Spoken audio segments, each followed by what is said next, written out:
Hi, Percy, welcome back to my channel. How's it going? So, today I want to do a good old writing vlog. I have been wanting to write for so long. For those of you who don't know, I have chronic pain. I'm in a bit of a rough patch, but I think I'm through the worst of it at the moment. And I've had this idea for weeks, and I just haven't had the chance. And so today is the day, and I am so excited. It is hot. It is like 75 degrees here in California. And so I'm excited. And so I'm just in a good mood. And so breakfast is done. I do still have half my coffee left. It's actually 1:26 in the afternoon. I forget how slow I am, like even on good days. So we're taking it slow. We're relaxing, we're chilling, we're vibing. And so today, I don't know if we're gonna get into the meat and potatoes of like a deep, hardcore writing session, although I do want to do one of those with you soon, hopefully. But today it's a lot of supply gathering for my next novel, which I have already planned. In my journal back here, this is my author's journal. It's like a lavender color. Okay, so we are planning and probably writing a bit of my second novel. If you guys read Found Adrift, there is actually a reference to this story in the epilogue of that one. Like, so I've had this guy in my noggin for a hot minute. I was actually planning on writing this one first. If you don't know, Found Adrift, I do this. It's literally right here. I can just show you in person. Found Adrift. This is my debut novel. She's chunky, she's thick, I'm proud of her. It is a small town secret mermaid rom-com. Dual POV, very, very sweet. I'm so proud of this. Like, this was meant to be a 50-page little novella that I was gonna sell for 99 cents, just to get some writing practice in and to like learn the process of selling my own work online. I was 50 pages in and the story hadn't even started yet, and I was like, okay, I like this idea, I can do better. And so I started over. And so the story we're gonna work on today, which right now the working title is Light Witch. Hopefully someone else can help me find a better working title. So if you think of a better one, like, please leave it down in the comments below. But so anyway, I ended up writing this guy first. I'm still very proud of it. The way I describe it all the time is a beach mermaid and a lost tour guide can't decide if they're in love or not. Again, love this thing. That book is what made me fall in love with writing, and, you know, realizing, oh, I can actually do this. People do want to read what I write. And so I'm finally excited and I feel ready to like dig my teeth into my Light Witch story. And so this is my author's notebook, which is very different to my just like everyday. Everything is behind me. Why did I do this? Which is different than my bullet journal, but these are probably the two that you see most floating around my channel. And then can you tell I have a color scheme going on? Not to mention that my actual channel colors are green, but whatever, it's fine. But this is where I keep all of my bookish thoughts. And I can make an in-depth video on how I organize this guy and how I use this guy, because this is a huge lifesaver in my personal opinion. Let me find my Light Witch section. Yeah, so I've done like a lot of like a lot of planning on this guy. I don't want to get too close because I don't want you to be able to read the, like, these are all my notes. I don't want you guys to be able to read like the actual details of the story, because I do still want you to be like kind of surprised. Look, I even planned out like the little town and stuff. But so there is a lot of work done on this story already, but I've been wanting to write this book for a long time. I've had it planned out. I have a lot of things planned out, and I'm so excited to share them with you guys so we can kind of document the process. I haven't had a chance to write anything yet. Ugh. I was supposed to start writing this immediately after that guy. That guy is a year old. I published that book a year ago. Oh my god. But so I'm a little behind, one might say. And so you guys are really coming in basically from the beginning. Because like, while yes, I have a lot of things planned out, I'm someone who personally believes that writing a story can kind of run away from you. And it actually has done that already, which brings me to segment 1 of this video, getting the vibe right. Let me bring you over to my computer. Okay, so we are starting with my Pinterest board. So you can see that this is very fall, very small town, very flower focused, witchy vibes galore. But my main character was originally going to be of Indian descent. That is no longer the case. I still love that photo. I might leave that one. I am going to politely ask you to ignore any embarrassing Pinterest board titles that you might see. No, you didn't. Yeah, so originally she was going to be of Indian descent. That has since been changed. This is such a stunning, she is stunning. This is so pretty. But that has been changed because I read, again, stunning. Oh, what's it called? I lent my copy to my friend. I'm gonna put an image up here on screen in case I get the name wrong, but the Society of Unusual Witches. It's a very long title, but that's essentially it. It has the blue and yellow. It's really, really pretty. But I read that this past year. Amazing book. But the main witch there, the main character, is of Indian descent. Indian, East Asian descent. And so is the author. And while it is not a huge role in the story, it is brought up enough about how her appearance, her culture, or her perceived culture has influenced her as a person and what that means and how she navigates the world, which is kind of the theme. It's close enough to one of the themes that I wanted. If you can hear things outside, I'm so sorry. It's close enough to one of the themes that I wanted to bring up in this novel, but she brings it up so much better. And since I am not of Indian or East Asian descent at all, I just kind of wanted to workshop this a little bit more. I can still explore those same things with a little bit more truth to them, because I also didn't want to be either intentionally or unintentionally influenced and, you know, start stealing ideas from a society for unusual witches. Actually, no, I can leave that one. No, I am gonna leave. And so I didn't want that to like play a factor. And so now, instead of having Indian descent, now my character is of mixed race. The most prevalent one being black. I am not black. I just want to put that out there. I'm not black and I'm not mixed race. I'm not gonna tell you what I am, but I am aware of how that perception can influence you as a person. I am often mistaken for mixed and black and everything else under the sun. I'm a little washed out because I'm right in front of a window, but I am usually of a slightly darker complexion. But anyway, and so having that change initially kind of changed not my perception of the story, but it changed the aesthetic. It changed the vibe, if you will. And so I wanted to reorganize my Pinterest board to reflect that.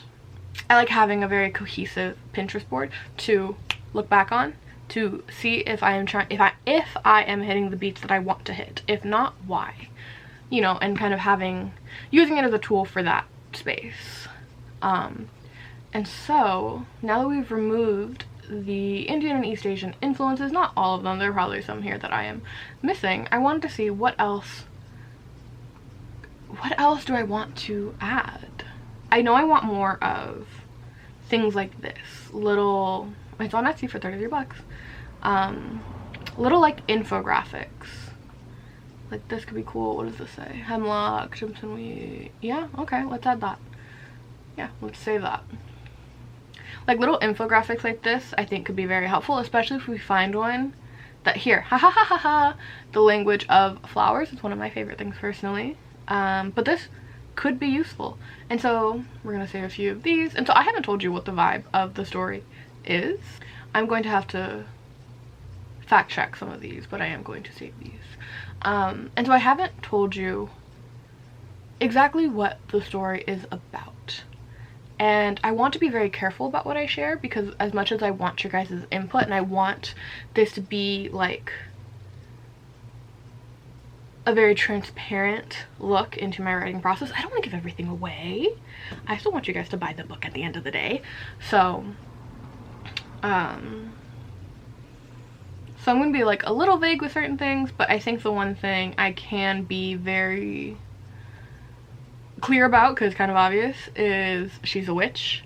So she needs witchy herbs and flowers and things like that. And so any sort of quick reference to that could be super helpful. And I don't want to get like a lot of these, but some of them might be very beneficial. And I am showing different infographics of herbs that seem to show medicinal properties. I do not endorse any of these. Do your own research. And I am going, before I use any of these references in my novel, I am going to fact check as much as possible with as many books as possible, to make sure I am not even inadvertently telling someone, yeah, no, thistle is great for anxiety. Just because you never know, you know? You never know who's gonna read your stuff. But anyways, we got a few of those. Ancestral plants, belladonna, forest treasures. This is also set in late summer into fall. So we're going for those type of vibes. The very, I'm sure you saw, the very like orange, earthy vibes. That also means, I know I've looked this up a few times. I always look up fall flowers. Just this one's already there. Terracotta and rust flowers, we can save those. I can smell this image of pumpkins. I can smell it. What's in season? So stuff like this. This I need. This is gonna be a very, so what's in season? October, popular flowers. And again, I have to cross-reference this to make sure it's in the right growing season. Is that an attention to detail that everyone is going to appreciate? No. But is it something that I'm going to appreciate? Yes. I put a lot of research into my novels. All this to say. So let's take a look at that now. Okay, so we have a few infographics. Again, the terracotta. We have the flower barn. The barn, dried flowers. Oh, beautiful houses. Because I know I want her to have a pretty house. I think to me that's quintessential witch fiction. Pretty house. I'm also basing it off a house that this is a dumb story. I'm also basing it off a house that I pass all the time and that I've always been in love with, and then one day it went up for sale, but the day the sign went up, because I drive by this house almost every day, and so the day that the sign went up, the sold sign also went up. And I was personally offended that they didn't give me a chance to even like pretend that I was in a place to tour houses and to take photos to reference in my novel. Like, that's so rude. How dare you? That being said, I did find the listing online and I did get those photos anyway. So again, I put a lot of research into my novels. Okay, so I think that is good on the Pinterest front. So, Pinterest board. Is it necessary? No, in my opinion. I think it's an incredibly useful tool, but I don't think it's necessary. And a lot of people cling on to their Pinterest board for dear life. And I'm sure that you have heard it. Someone's reviewing a book and they say, oh, I can see the Pinterest images that they're referencing. I can see the Pinterest board in front of me, which can happen. Writers can get really hung up on, this is what I want the novel to be, this is what I want it to look like. And I think that is not taking full advantage of the tool that a Pinterest board actually is. So what I use the Pinterest board for is vibe. I use it to try to capture the vibe, the aesthetic, but not necessarily the literal setting. I'm not taking those images and putting them into my novel. I'm taking those images and I try to capture the feeling that they give me. But that's just me. I also have a plethora of other images that give me that same feeling that I'm trying to capture, and I save those as well. The Artist's Garden. It's a painting that I really like. That's one of the images.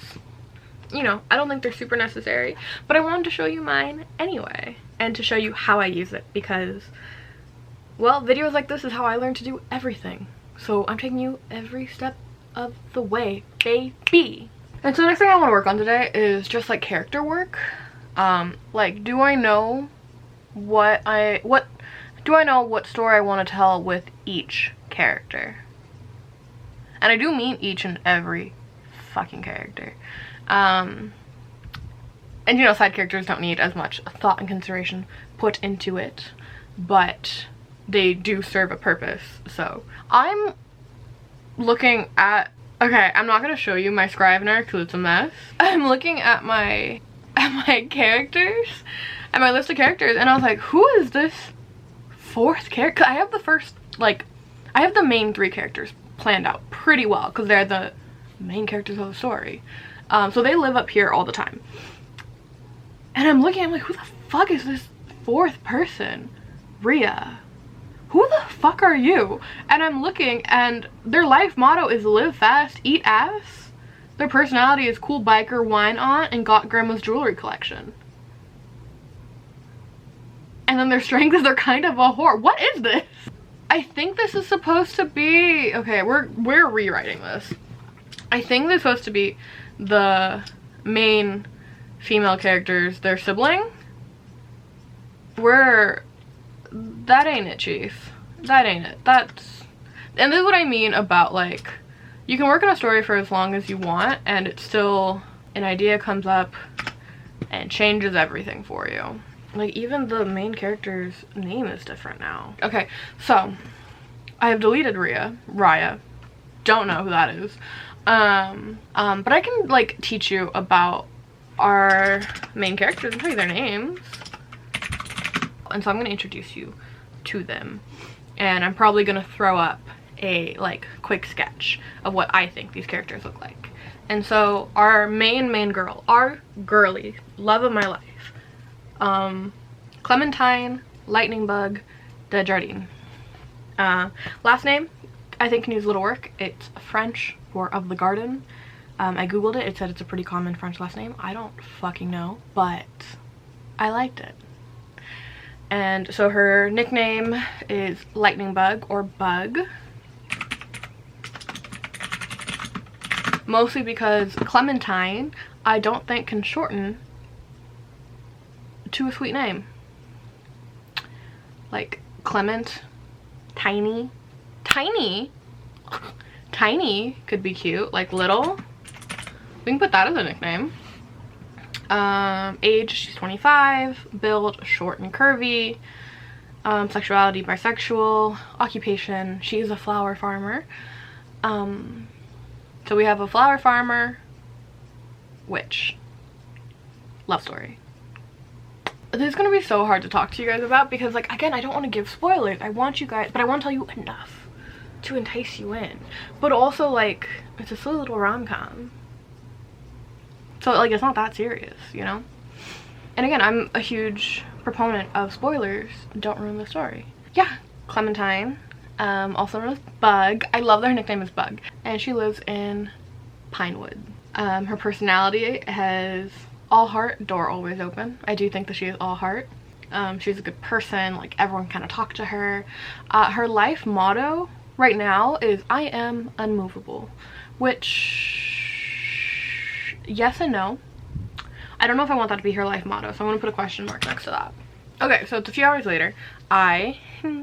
It's 4. I had really bad back pain kind of come out of nowhere, and I had to lay down, and I lay down for a couple hours.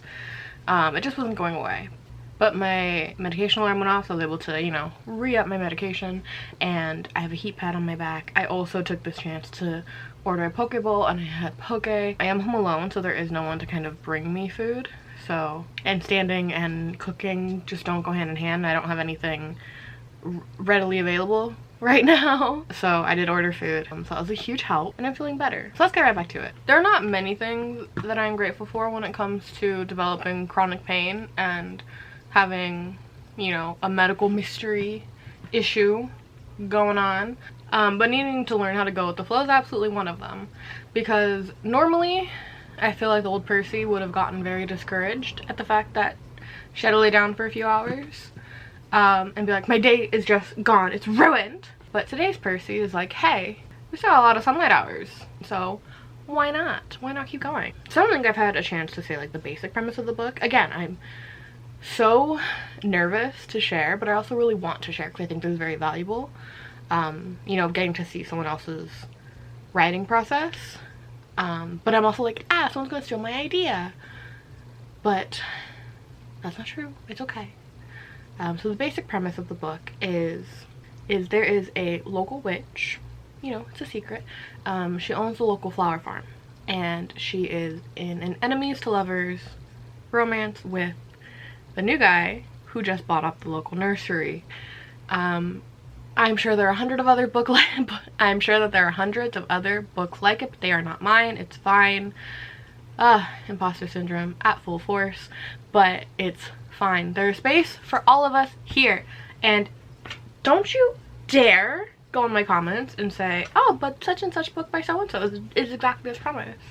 But such and such book by so-and-so is exactly this premise, because I will cry.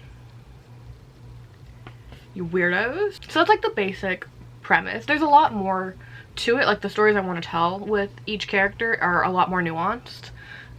If you haven't read my books before, I do love a nice fun rom-com, but they need to have substance. There needs to be a story that I'm telling. The romance, while it is part of the story, it is not the only part of the story. That is just how I roll. And so I think I know what I want to tell with each character. The three main characters that I have named so far are Clementine Lightningbug Desjardins, and then Briar and Orson Hawthorne. So Clementine is our main girl. Her story is like, I can't say learning to trust, because learning to trust is way too generic and feels way too rom-com, way too her only purpose is to fall in love with a man. And that's not what her story is. I think it's learning to trust in community, I think is the best way to describe it. Yeah, I think learning to trust in community. So let's write that down. And so what I'm filling out right now is my character sheets. I should have a blank document here, and if I can figure out how to make a template of this that you guys can download, I will link that in the description, because I do think that this is very helpful. And this is kind of an amalgamation of two different character sheets that I have come across, kind of into one. It has like a basic character bio, full name, nickname, age, build, appearance, sexuality, and occupation. Characteristics, personality, life motto, strengths, weakness, quirks, habits, conflicts, internal, external. And then the big question is, what is the story you want to tell with this character? I am of personal belief that each character, the story should be a little bit different when told from each character's point of view. So that's kind of how I think about going about that question of like, what's the story I want to tell with this character? And then backstory, present story, and future story, and those are usually just like 3 quick bullet points. Yeah, so what is the story I want to tell with Bug is learning to trust in community, and then I wrote big risk plus hard work equals big reward. That's something I'm trying to learn every day. So I think I should explain the lightning bug thing. So did you guys ever watch Charmed by chance? If you didn't, in Charmed, the 3 sisters, they're 3 witches, they each have like a special ability. I've always been enamored with the idea of a witch who has the ability of light, hence the working title, Light Witch, hence the nickname given to her by her grandmother, Lightning Bug, which she just now goes by Bug. I love it. I think it's so cute. I need to come back to her life motto. I don't know what I want it to be. Because, okay, so the way I think about life motto is the life motto is the why. What is this character's driving force? What influences all of their choices? And I guess for her is to keep, well, see, okay, we have come to a conflict. I was gonna say, you know, play it close to the chest as a life motto. She keeps things very, you know, the thing she needs to learn is trust. To have, you know, community, to open herself up to others. And so her personality can't be all heart, door always open if that's what she needs to learn. You know what I mean? Because I was gonna say her life motto, it was gonna be play it close to the chest, which I think I'm gonna put that in anyway. But that, I mean, that might still work.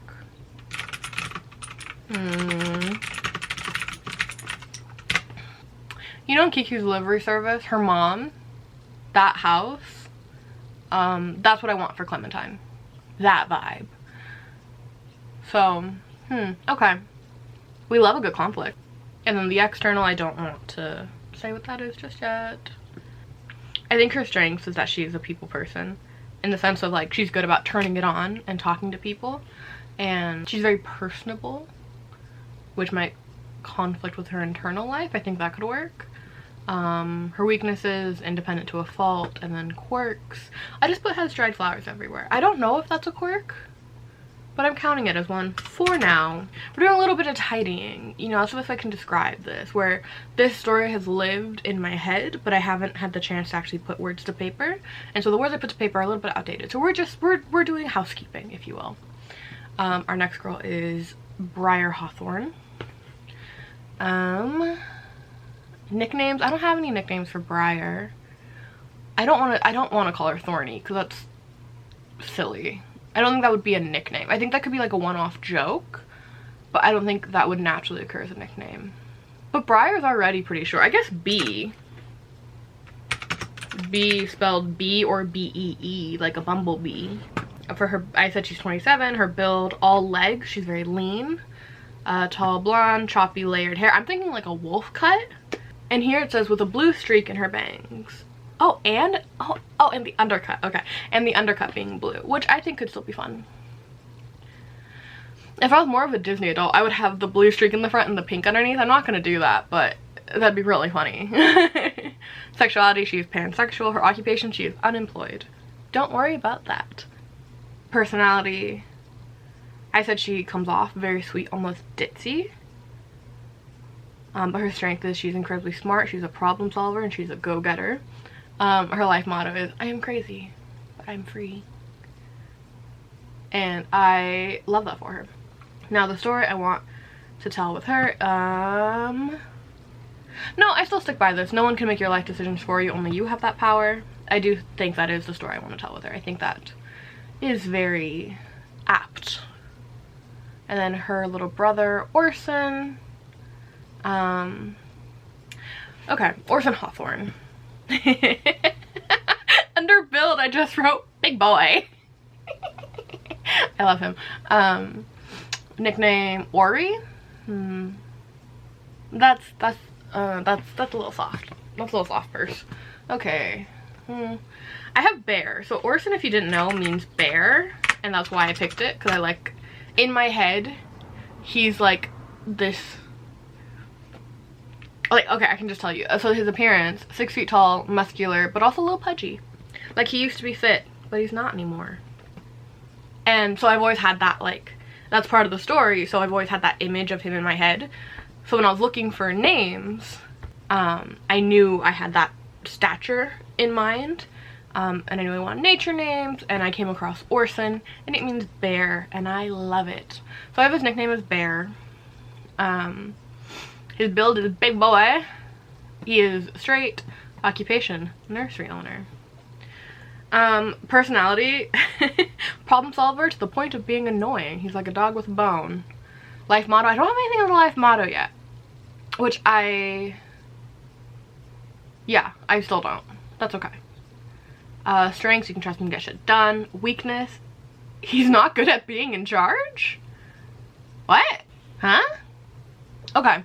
No, I see what I mean. Okay, so I said he's not good at being in charge. He needs to know what's going on. Dog with a bone. Energy. So, is that still in line with what I think of this character? I think, okay, so I wrote can get overwhelmed easily. Which, sure, that could work. That could work. I think I'm okay with that. And again, these things aren't set in stone. This is just a clip of what the character is at this moment in time, and that might change. Quirks, I said touch of the tism. Habits, same, breakfast every day. Love him to pieces. And what does the story want to tell this character? We live so we can love, and we love, and that's what helps us live. Who the fuck wrote that? Do I love that? Do I love that? We live so we can love, and we love, and that's what helps us live. I am sure that there's a better way for me to say that, but I'm going to keep that in. And so one change I just made was Orson was the big brother originally, and now he's the younger brother. And I think that just makes him a more compelling character. No, I think I want Briar to be the older sister. She's like an unhinged older sister, you know what I mean? Like, she loves her little brother, but she's just a little lost, you know? Because in my head, and I don't know if this will make it into the novels, I don't feel bad saying it, in my head, they have grown apart. Like, they were close when they were younger, and they've grown apart as they grew up. And now they're like rebuilding that relationship. We live so we can love, and we love, and that's what helps us live. When did I write that? That feels so fake deep, but I'm gonna leave it. It's fine. It's fine. Okay. So we're all caught up where I want to be before I started writing. You know, did all the housekeeping things of coming back to a project that you haven't touched in a while. So I guess let's just hop to it. Okay, so I do have a scribble note for what I think I want the prologue to be. I want it to be a diary entry from Briar's point of view, I think. Yeah, I think that makes sense in my head for that to be the prologue. Because the prologue should set the tone for the rest of the story. And so what I think I want the diary entry to say, I think makes sense. That's what I was gonna say. Back to naming conventions. I love funky names. I could do a whole video talking about how and why I name my character certain things. But that being said, I do need a name bank for this book. When I say name bank, I mean just a stock set list of names that I can pull from when I need a random character. I need someone to get killed off, I need someone, no one's getting killed off in the story, but if I need someone to get killed off, if I need like a childhood friend, that's where the name bank really comes. So if you have any nature themed names, throw them down in the comments. They might get picked. So think nature, think flower, think like dirt. You know what I mean? Don't give me like flower. No dahlia, no lily, no petunia. Think a little outside the box. Think a little more gritty, a little more dirty. Those are the kinds of names that I want. And like I said, I might do a whole video on how and why I pick names and how a name bank kind of works, not only for naming characters but also in the creative process of writing a novel. I think that'd be a fun idea. If anyone wants to see that, let me know. But I think we're actually gonna start putting pen to paper, so to say. Whew, scary. Okay. And naturally, we can't write without music. I wanted to set up a fun little time lapse for you guys, and then I realized that my keyboard looks like that. That would absolutely drive people insane. I mean, I want it to just be that, but if it's blinking, that's gonna be a pain in the ass. Goodbye, rainbow keyboard, in the name of time lapse.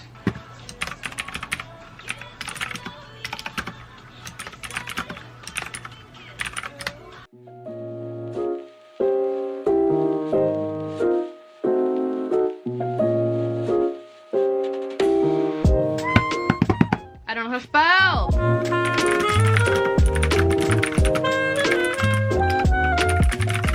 Okay, titty shirt gone. It's getting kind of cold. It's 5 o'clock in the evening. Sorry about the framing. You're on a shorter tripod since I was filming my keyboard.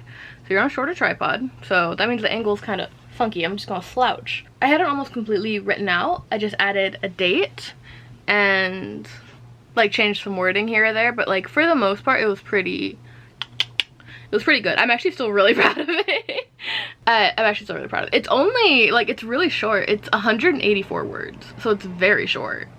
But I think it sets the tone. And here's the thing, I don't know if this is still gonna be the prologue. So the point of a prologue is to set the tone and to like key in the audience of what they're in for, basically. And so I don't know if this is going to be the prologue, because it's a diary entry from Briar's point of view. It's basically the inciting incident that kicks off Briar's storyline. So I don't know if that's the best tonal indication for the rest of the story, just because Bug is our main character, you know, not Briar. So how have I done this again? So in Found Adrift, there is my female main character. Her name's Maeve, and her best friend, Melody. And now I have Briar and Bug, who are also going to be friends. They're not best friends, I will say. They're not best friends. But they are like friends and friendly. I'm not changing it. I'm attached to the names already. So anyway. Yeah, so we're seeing from Briar's point of view. So we don't get anything of Bug in the prologue, which could work, maybe?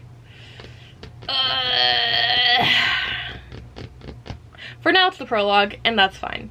Here's the thing, I am not married to the idea of writing in order, in the sense of I'm gonna write what I think the order should be and then probably go back and change it for what the order actually should be once I have like a firm footing of where the story wants to go.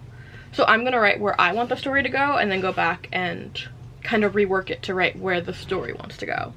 So this is what I want the prologue to be, but we'll see. I still don't know what the opening scene should be. The way I think about the opening scene, and again, it's gonna change. Girl, don't think so freaking hard about it. It's gonna change. The opening scene, it's me asking my audience, trust me. Trust me that I can tell you the story. How am I gonna get you guys to trust me? Should I just do what I think I want the opening? Goodbye notebook, gone forever. When in doubt, go back to your timeline. Where's my timeline? Okay. Because we can't just start with the conflict. You know what I mean? It's enemies to lovers, but we're not going to start with them fighting. I mean, we are. But that's not going to be the first words on the page. Huh. So I have like a horizontal timeline for, like, I have it broken up into like following the 3-act structure. And then in there, the actual timeline of the story over the course of a few months. Because it does take place over like 3 or 4 months, I think. So, yeah, 3 months. Because we have to meet Bug. Bug is our main character. We have to meet Bug. We don't want to start with a wake-up scene, because wake-up scenes are weak. We don't want to start with a dream scene, because dream scenes are kind of weak openers. It has to be an action.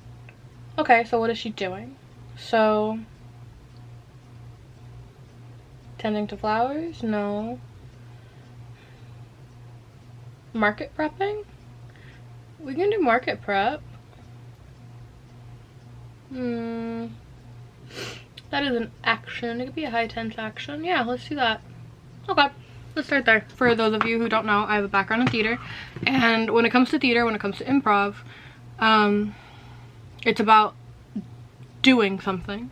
So if you ever see good improv, you'll notice they immediately start physically doing something, you know, fishing. Why was that my example? I don't know, but they start doing something. And so I still stick to that mentality personally. I always want my characters doing something. Let's start with, but like, what does that entail? Yeah, let's start with market prep and let's see how that goes. I think I tried this last time and it was one of the things that got scrapped. What if she's running late? So a story only happens when someone leaves town or when someone comes to town. I think that's from Their Eyes Are Watching God, if I'm not mistaken. But yeah, so someone leaves town, someone comes to town. So she has to be doing something. Running late is doing something. Where does she come from and where is she going? To market. From home, running late. Okay, let's start there. Why not? Let's see how that works. I've gone down a rabbit hole of mini trucks because it's important to the plot that she has a shitty, run-down mini truck. I don't know what the fuck a mini truck is. Okay, well now I have to go watch a bunch of videos on mini trucks.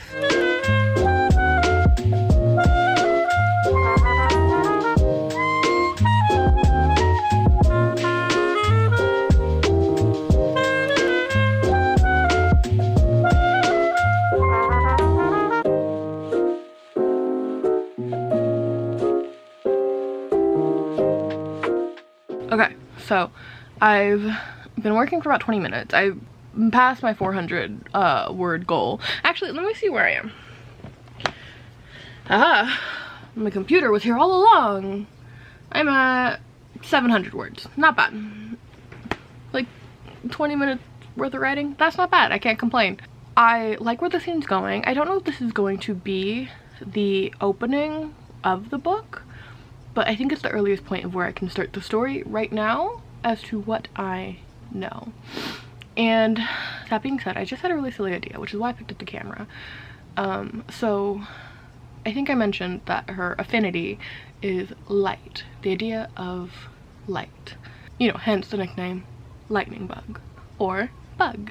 And this might just be me thinking about the Disney Channel original movie Twitches, where the Sunbright sister, her name's not Artemisia. I don't remember what her name is in the movie. The perky one. She is like a morning person. She gets up first thing in the morning. The second the sun's up, she's up. And I hate to admit that I really like that idea, but here's my dumb idea. Am I going to get up at the crack of dawn for a week so I can put myself in the headspace of being my main character? I don't know. Maybe if I do, I'm gonna vlog it. Bet your ass. But maybe. That was my silly idea. Also, as I do in every book I write for some reason, I have already put in a reference to Percy Jackson where she has charmed her favorite pen with it. What did she say? That she's charmed her favorite pen within an inch of its life so that it will always fall back in her pocket. Percy Jackson Nerd Alert. The book that changed my life.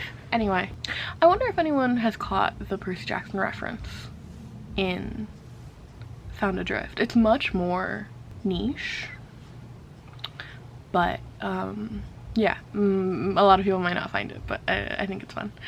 I don't know if that's a trend I'm gonna have in all of my books, but it just seems to keep happening. It's 6:32 right now, and so I'm probably going to get like a little bit more writing done and then take a break. I've already been reduced to being in bed because my back hurts. So I don't want to push myself in sitting up and trying to get work done when I'm in a lot of pain. Someone's home. I'm gonna go see who's home. It was my brother and his girlfriend, and so I went to go say hi. We talked for a little bit. I wasn't up very long. My back hurts. But unfortunately, my groove is gone. It is now, yeah, it's 7:13, and I have a writing workshop with a couple of my friends tonight at 9:30. So I really want to rest for that so I can actually be sitting up and present and talk to them. I say it's a writing workshop, but it's literally two of my friends. One of them wants to write a book and she wants to talk about it, and I want to talk about the book I'm currently writing, so I'm very excited, and I do want to get like live feedback on just some of the concepts that I want to do. And then my other friend is working on a project that she also wants to talk about, so I'm going to bring you guys along. And then unfortunately I think that's probably going to be the writing for the day. I got 700 words. I beat my 400 word mark, which is not bad for someone who's getting back into writing after months of having a break. I feel good about that personally. Yeah, to get back in the swing of things, I feel good about it. And I know these upcoming weeks I'm gonna have more writing time, like in particular. So it's not the last you've seen of me, my friends. I'll see you guys for the writing workshop.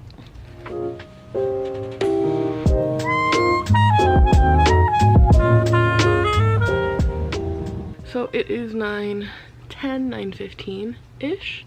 I'm being illuminated by my reading light, which is also my pretty vlog light, but anyway, yeah, it's about 9:15, and we're supposed to be getting on around 9:30. Hi, Seamus. I originally was gonna make a cup of tea because that's like the writing vibes, but it's still hot. It's like 80 something. It's still hot. And not only that, but my back is fucking killing me. So I'm gonna get a glass of wine. I don't drink that much, so one glass of wine and I should be just be able to ignore the pain. Because this is something that means a lot to me, and I want to talk to my friends about writing, and actually, like, I don't know, I just want to be present and I want to be there. And plus, wine is a girly pop drink, so none of my medications are affected by alcohol. But thank you for wondering. And then we're gonna hop on a call. Very exciting. I'm dying, but fuck it, we ball. Let's go. Let's go.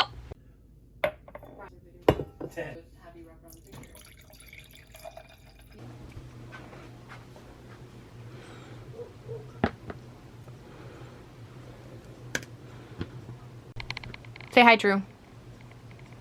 There we go. Beautiful. Okay, so did I remember to film anything else in the writing workshop?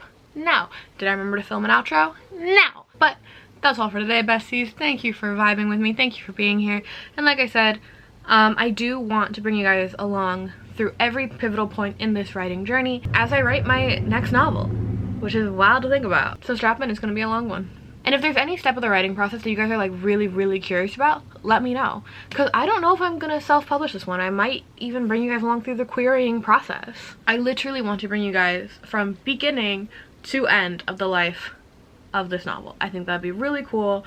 I would have killed for this when I wrote Found Adrift. And so I'm excited to see what old foes and new challenges this new novel brings. So if you want to go on that journey with me, make sure to hit subscribe down below. Like the video, comment for engagement, all that fun things, and I will see you next time. Bye. I wish I wasn't so scared to post this video. It's like weirdly vulnerable, like being so open about my creative process. I feel like I'm like letting down my armor and I'm exposing my underbelly for criticism, so please be nice to me. I'm just here for a fun time and to talk to other people about being creative. Thank you, bye.